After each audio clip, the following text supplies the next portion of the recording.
قرآن پاک کی سورہ حج 40 کے تحت کسی بھی مذہب کی عبادت گاہوں کو نقصان پہنچانے سے منع کیا گیا ہے۔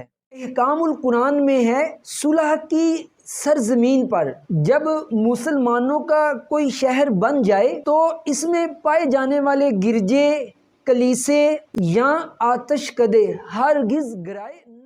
میں آپ کو رسول اللہ صلی اللہ تعالی علیہ وآلہ وسلم کی حیات مبارکہ کا ایک ایسا واقعہ سناتا ہوں جس کا تعلق قرآن پاک سے بھی ہے۔ ایک منافق شخص جس کا نام توما بن عبیرک تھا، وہ بظاہر تو مسلمان تھا، اس نے ایک گھر سے چوری کی اور چوری کا سامان اپنے پاس نہ رکھا بلکہ ایک یہودی کے گھر میں رکھوا دیا۔ بعد میں جب چوری کا سامان تلاش کیا گیا تو وہ یہودی کے گھر سے ملا۔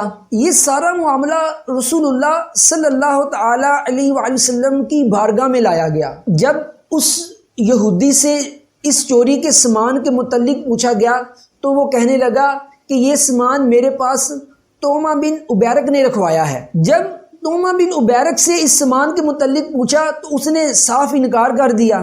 توما بن عبیرک کے قبیلے والوں نے بھی توما کے حق میں اور یہودی کے خلاف گواہی دے دی۔ تمام ظاہری ثبوتوں اور گواہوں کی بنا پر یہودی کو ملزم ٹھہرایا گیا، لیکن یہودی بے قصور تھا، لہذا اللہ تعالیٰ نے یہودی کے حق میں قرآن پاک کی آیت مبارکہ نازل فرما دی۔ چنانچہ سورہ نساء کی آیت نمبر 105 نازل فرما کر اللہ تعالیٰ نے اپنے نبی کو تمام حقیقت سے آگاہ کر دیا۔ سورہ نساء کی آیت نمبر 105 سے آگے تقریباً 9 سے 10 آیات جو ہیں وہ اسی ضمن میں ہیں۔ اللہ تعالیٰ نے اپنے پیارے محبوب حضرت محمد صلی اللہ تعالی علیہ وآلہ وسلم پر قرآن نازل فرما کر قیامت تک کے مسلمانوں کو یہ حکم فرما دیا کہ کبھی کسی بے گناہ کو سزا نہیں دینی، بے گناہ پر ظلم نہیں کرنا، چاہے وہ تمہارا دشمن ہی کیوں نہ ہو۔ توما بن عبیرک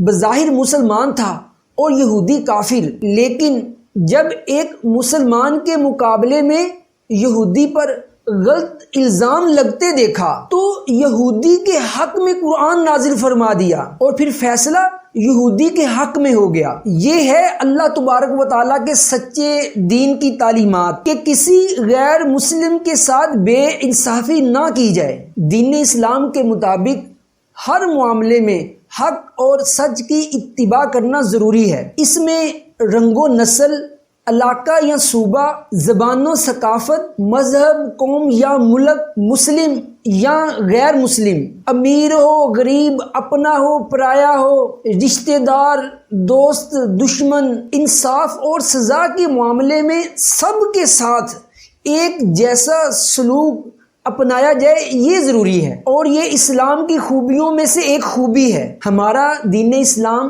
غیر مسلم افراد کو اپنے اپنے مذہب کے مطابق زندگی گزارنے اور عبادت کرنے کی مکمل آزادی اور اجازت دیتا ہے، اور اتنا ہی نہیں بلکہ غیر مسلم افراد کے جان و مال، عزت اور عبادت گاہوں کو مکمل تحفظ فراہم کرنے کا حکم دیتا ہے۔ قرآن پاک کی سورہ حج 40 کے تحت کسی بھی مذہب کی عبادت گاہوں کو نقصان پہنچانے سے منع کیا گیا ہے۔ نبی صلی اللہ تعالی علیہ وآلہ وسلم نے فتح خیبر کے بعد وہاں کے غیر مسلموں کی عبادت گاہوں پر برقرار رکھا اور کسی بھی دوسرے مذہب کی عبادت گاہ کو مسمار نہیں فرمایا۔ نبی صلی اللہ تعالی علیہ وآلہ وسلم کے بعد صحابہ کرام کا بھی یہی عمل رہا۔ امیر المومنین حضرت سیدنا فاروق اعظم رضی اللہ تعالی عنہ نے جب اہل قدس کو امان دی اور